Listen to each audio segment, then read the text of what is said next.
The gun was heavier than Zainab expected. Her hands didn't shake as she placed it on the marble counter between them, blood from Dae-yeon's shoulder dripping onto the pristine white surface. Outside the locked study, men were shouting in Korean, boots thundering through corridors she'd mopped just that morning. The mansion that had felt like a prison for 3 months now felt like a tomb. "Pick it up," Dae-yeon said, his voice steady despite the wound, his eyes, dark and unreadable, fixed on hers. "If they get through that door, you'll need it." Zainab looked at the weapon, then at the man bleeding in front of her, and made a choice that would define everything that followed. But to understand that moment, you had to understand how she'd arrived there. How a girl from Lagos ended up standing in Seoul's most dangerous house, choosing sides in a war she never wanted to fight. 3 months earlier, the gates had opened like jaws.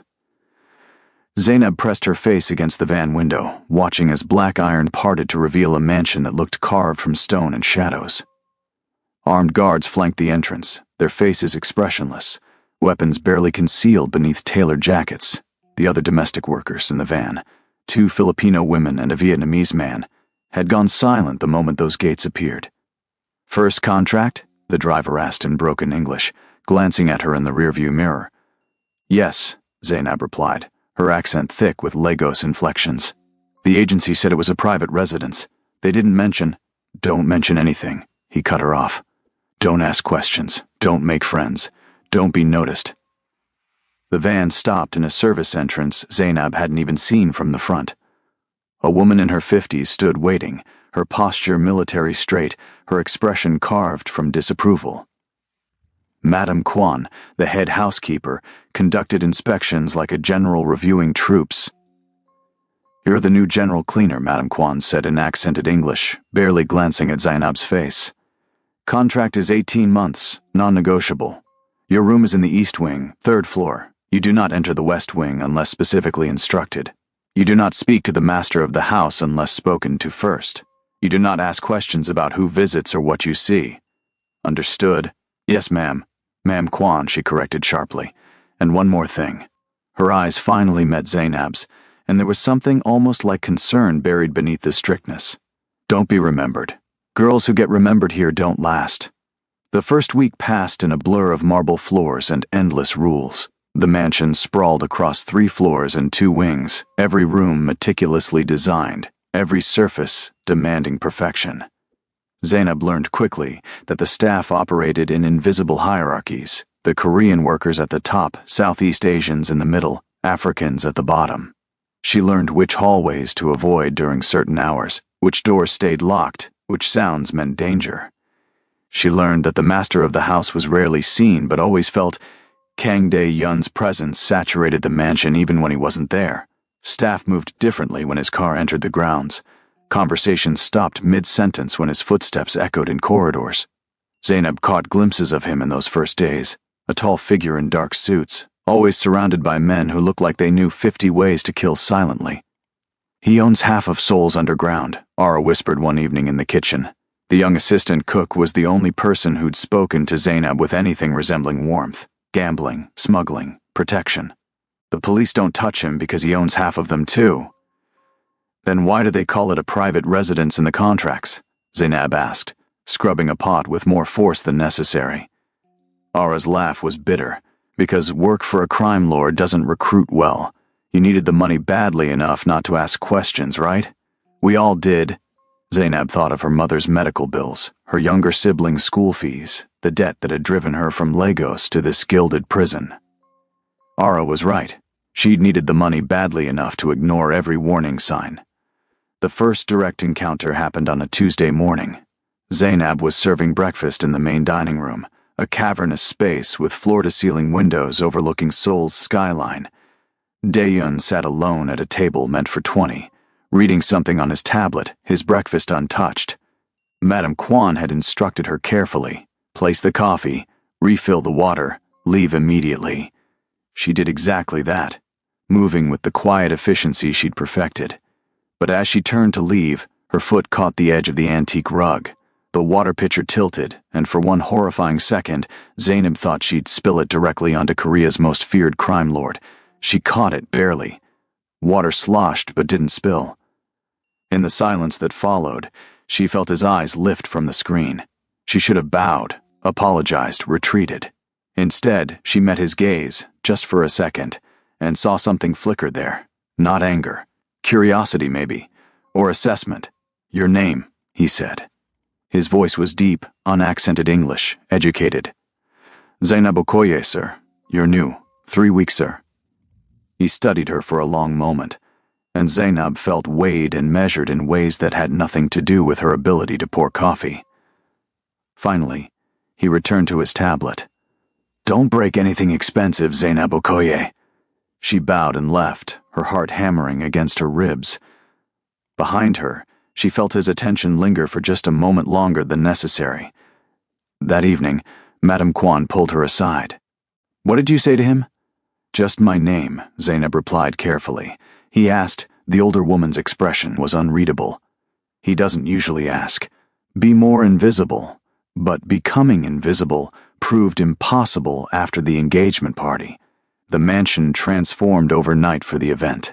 Crystal chandeliers that probably cost more than Zainab's childhood home, tables groaning under imported delicacies, guests in clothes that whispered wealth and danger in equal measure. The staff worked double shifts, Zainab among them, moving through the crowd like ghosts in black uniforms. That was when she first saw Seo Hai-Rin.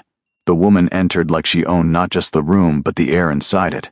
Tall, devastatingly beautiful in a red dress that probably cost 6 months of Zainab's salary, she moved through the crowd with the confidence of someone who'd never been denied anything. She touched Dayun's arm with proprietary familiarity, smiled at guests with perfect calculation, and radiated the kind of power that came from bloodlines older than the Republic itself. "That's his fiancée," Ara murmured, appearing at Zainab's elbow with a tray of champagne flutes. "Family's old money and older crimes. The marriage is strategic, consolidating territories. Love doesn't enter into it." Zainab watched as Shirin laughed at something a guest said, her hand never leaving Dayun's arm. He looked bored, his expression the same polite mask he wore for business dinners. "Does he love her?" Zainab asked before she could stop herself. Ara's look was sharp. "Men like him don't love, they possess. And she's been trying to possess him back for 5 years. The incident happened an hour into the party. A junior server, a nervous Filipino boy barely 20, stumbled while carrying a tray of wine glasses. Red liquid splashed across the white marble floor and across Hai-Rin's designer shoes. The room went silent. Every staff member froze, knowing what came next. Hai-Rin's expression transformed from gracious hostess to something cold and cruel. "You clumsy fool," she hissed in Korean, loud enough for everyone to hear. "Do you know what these cost? More than you'll earn in a year of crawling around this house." The boy dropped to his knees, apologizing in broken Korean, his hands shaking as he tried to wipe the wine off her shoes. Hai-Rin kicked his hands away. "Don't touch me with your dirty hands. Madame Kwan, I want him dismissed immediately." Zainab moved before thinking. She crossed the space between them, knelt beside the boy, and began efficiently cleaning the spill with napkins from his tray. Her movements were calm, professional, deliberate. She didn't look at Hai-Rin, didn't acknowledge the tension crackling through the room. She simply cleaned the mess, helped the boy to his feet, and guided him toward the kitchen. "Who gave you permission to interfere?" Hai-Rin's voice cut through the silence. Zainab turned, met her gaze steadily. "No one, ma'am. I apologize for the interruption. What's your name?" "Zainab Okoye." Something flickered in Hai-Rin's eyes, recognition maybe, or calculation. But before she could respond, Dayun's voice cut through the tension. "Hai-Rin." Just her name, but said with enough weight that she turned immediately. "These shoes can be replaced. The guests are watching." It was a gentle correction delivered with absolute authority. Hai-Rin's smile returned, brittle at the edges, and she waved a dismissive hand. "Of course. How silly of me to make a scene over nothing." But her eyes, when they met Zainab's again, promised consequences. Later, after the guests had left and the staff was cleaning up, Ara grabbed Zainab's arm. That was incredibly stupid. He was terrified, Zainab said simply. Someone had to help. "You don't understand how things work here. Hai-Rin doesn't forget slights. And Dae-yun, Ara hesitated. He noticed you. That's worse. I didn't do anything to be noticed.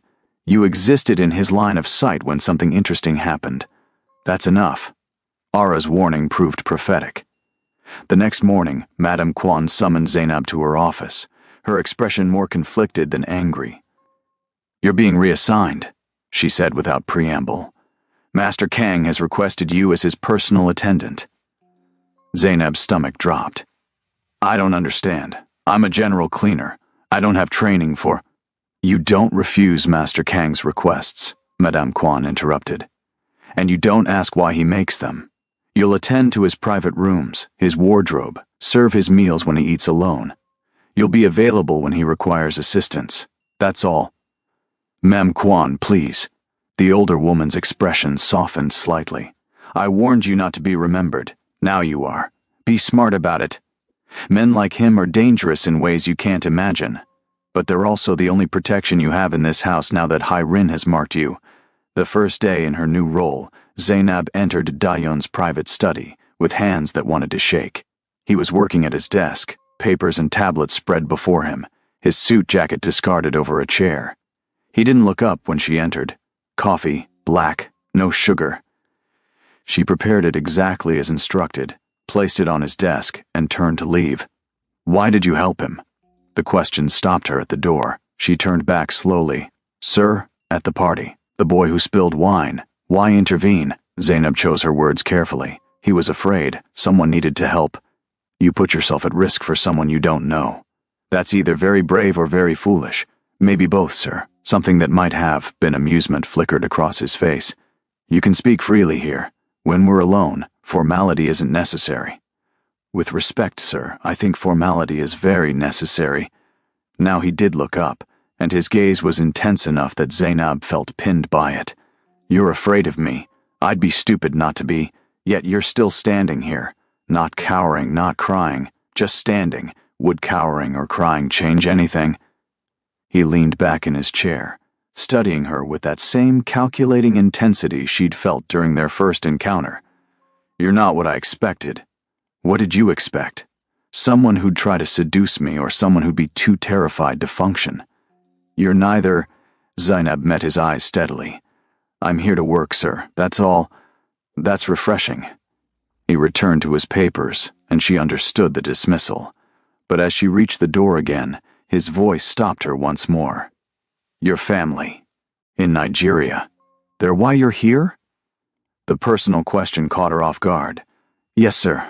Tell me about them. Why? Because I'm asking. So she told him. Brief facts stripped of emotion. Her mother's illness, her siblings' education, the debt her father had left when he died. She didn't embellish or plead, just stated reality. When she finished, Dae-yun nodded slowly. Loyalty to family. I understand that. He paused. You'll find your salary has been increased, retroactive to your start date. The difference will be wired to your mother's account monthly. Zainab's breath caught.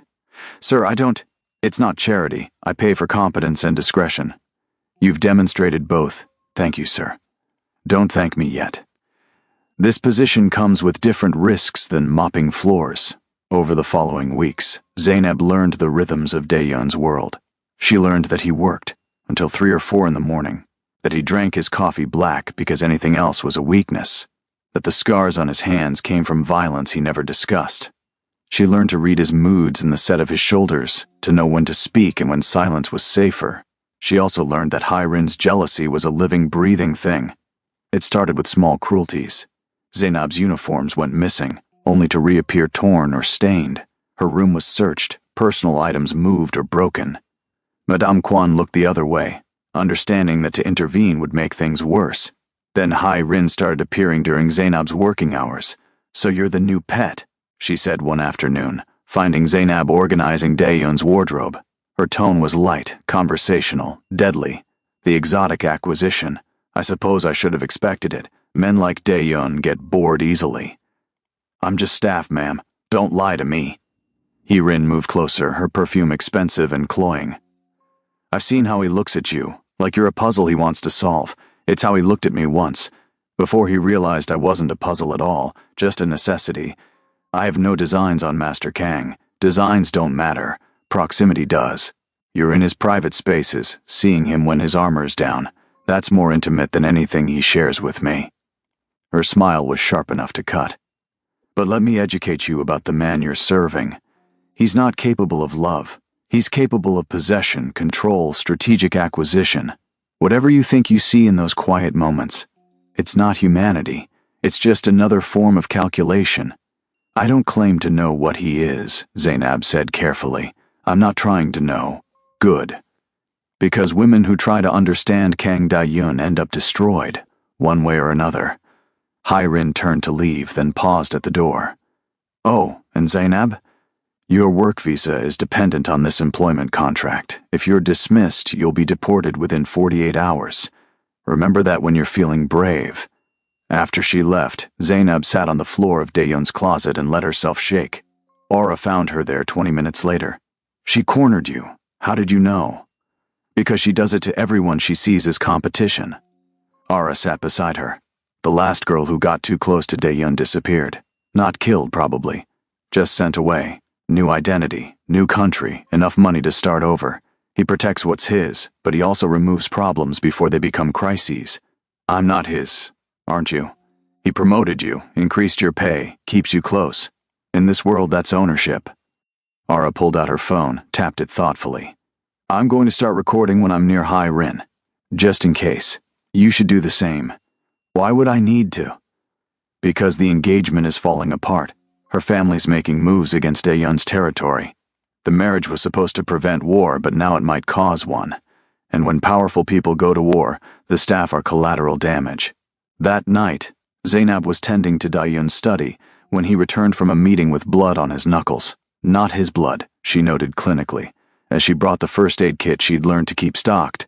He didn't protest as she cleaned the wounds, though his jaw tightened when the antiseptic stung. In the silence, Zainab felt the weight of unasked questions, the careful distance they both maintained. "Hai-Rin spoke to you today," he said finally. "Not a question." "Yes, sir. What did she say?" "That I should remember my place." His laugh was dry, humorless. "She's worried. Her uncle, Assemblyman SEO, is making moves to absorb my operations into his own. The marriage was supposed to prevent that, create a united front, but now..." He flexed his newly bandaged hands. "Now alliances are fracturing. Is that why you're bleeding? Negotiations broke down. Some people only understand one language."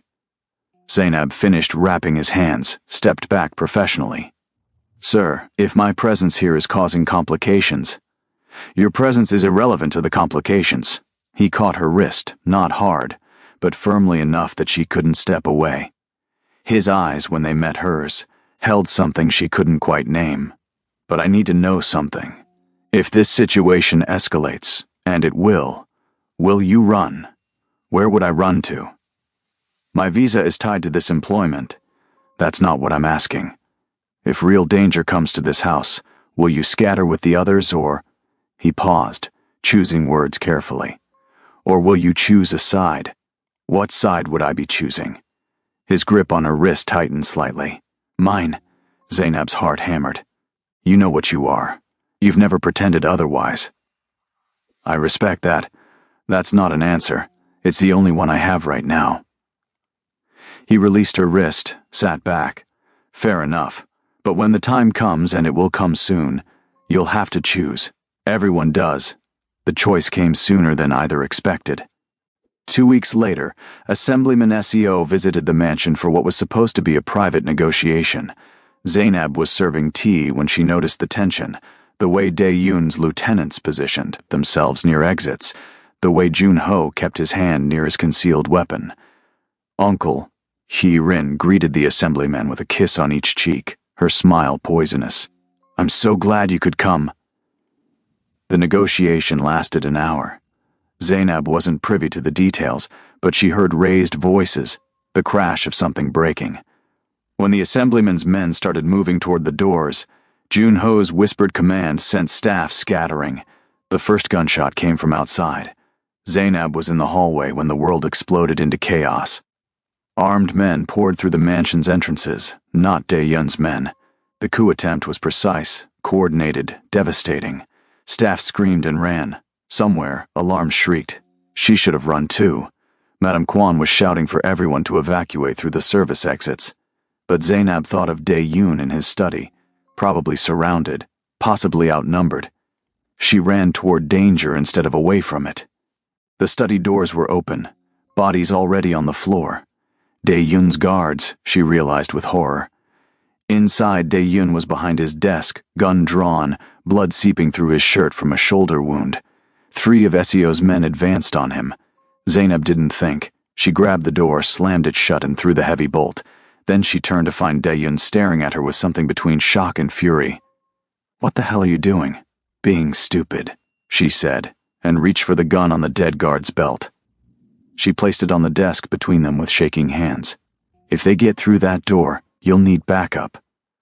The pounding started immediately. Voices shouting in Korean, demanding entry. Dae-yoon moved to the desk, pressed something underneath it.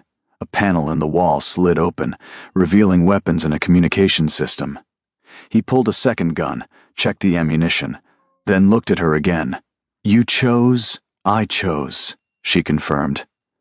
"You understand what that means. After this, if we survive, you're marked, not as staff, as something else entirely. I know. You're terrified." He could see it in her eyes, hear it in her breathing. "Absolutely. But I'm still here." Something shifted in his expression then, something almost like wonder. "You're extraordinary."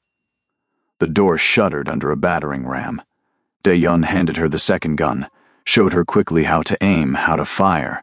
His hands were steady on hers despite his wound. "Stay behind the desk. Shoot anything that comes through that door that isn't Junho." The door exploded inward. The next 90 seconds were violence and noise.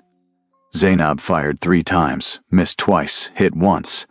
Dae-yoon moved like death itself, efficient and cold. When Junho and reinforcements finally arrived, 5 bodies littered the study floor. None of them were Zainab's or Dae-yoon's. In the aftermath, as authorities were paid off and bodies removed, as the mansion slowly returned controlled chaos, Dae-yoon found Zainab sitting in the hallway outside his study. She'd washed the gunpowder residue from her hands but couldn't stop them from shaking.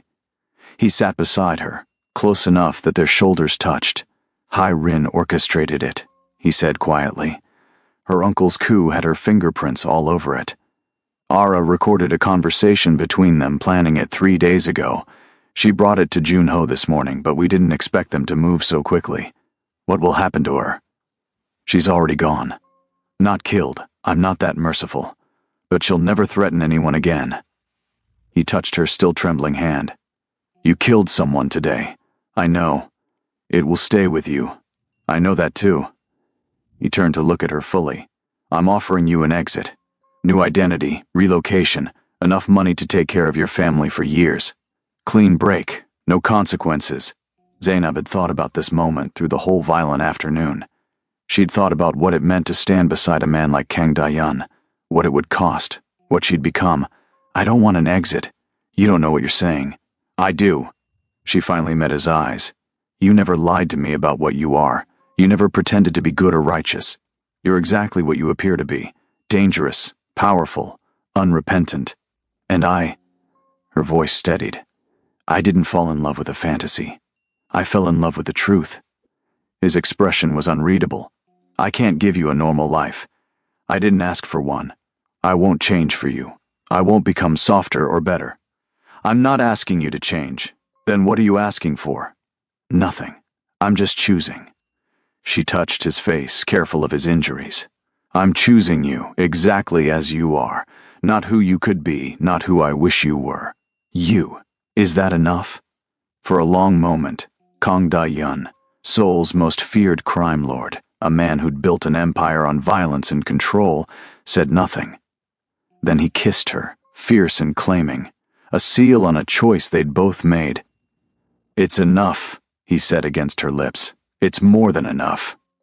3 months later, Zainab stood in the main hall as staff assembled for a house meeting. Dae-yoon was beside her, his hand resting possessively on her back. Madame Kwan approached them, bowed to both. "The new contracts are ready for your review, ma'am." "Thank you," Madam Kwan, Zainab replied, her voice carrying the authority of someone who'd earned her place through fire and choice. Across the hall, new staff members whispered, wondering who this woman was who stood beside the kingpin as an equal. Ara smiled from her position near the kitchen, understanding what others didn't, that love in this world looked nothing like fairy tales. That night, as they stood on the balcony overlooking Seoul's glittering lights, Dae-yeon pulled Zainab against him. Any regrets? She thought about the girl who'd arrived 3 months ago, desperate and naive. Thought about the woman she'd become, harder, wiser, marked by violence but not broken by it. None, she said honestly. You? I regret nothing that brought you here.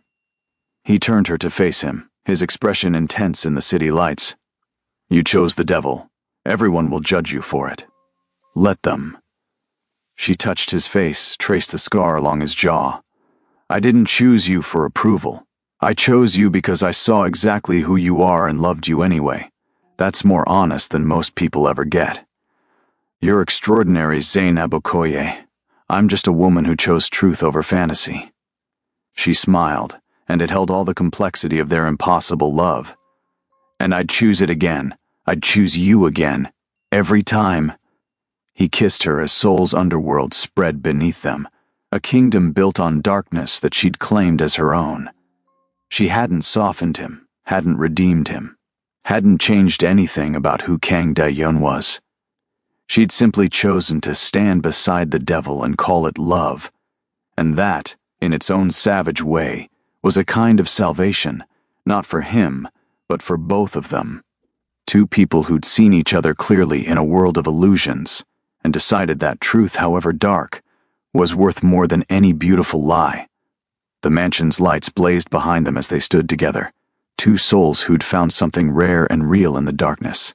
A love built not on who they wished each other to be, but on who they actually were. If you enjoyed this story of dark romance and impossible choices, please subscribe to our channel for more captivating narratives that explore the complex nature of love and power. Leave a comment below telling us what you thought of Zainab's choice. Would you have done the same? And don't forget to like this video to help others discover stories that challenge conventional romance. Your support means everything, and we can't wait to bring you more tales that keep you glued to the very end.